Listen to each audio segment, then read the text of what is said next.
So basically in zoology it was discovered that the female spider reproduces from the male spider, and then she kills him and throws him outside the home.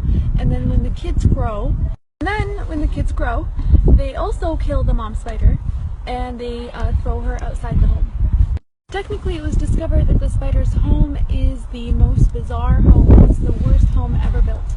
And it was described in the Quran in one verse.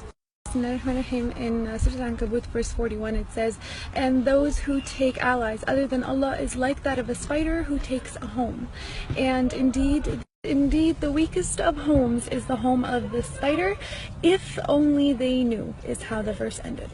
SubhanAllah, people always knew the physical weakness and the flimsiness of the spider's home.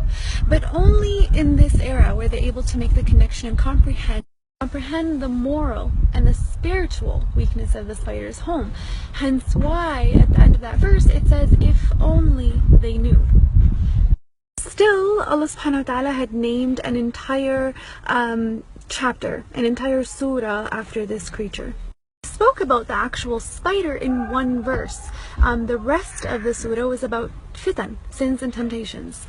Literally, the second verse in Surah Al-Ankabut says, "Bismillahirrahmanirrahim," and do people think they're going to say, "We believe," but they're not going to be tempted or tested or tried? Technically, what's the connection between sins and temptations and the spider's home and the spider's web?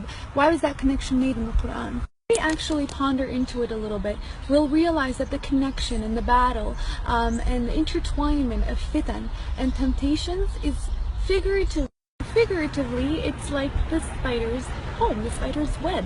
Temptations are everywhere. There's a lot of them, and sometimes they're very intertwined and connected, where sometimes it becomes very difficult for the fitan or temptations to be individually distinguished. And that's why the comparison was there. A human who falls into the trap of temptation and sins is like a human who figuratively falls into a spider's web, technically. Here's the thing.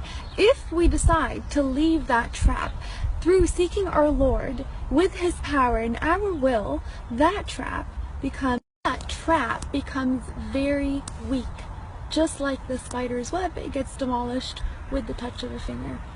SubhanAllah, I just thought that connection in the Quran was very fascinating, very interesting. May Allah protect us from any fitan and temptations there.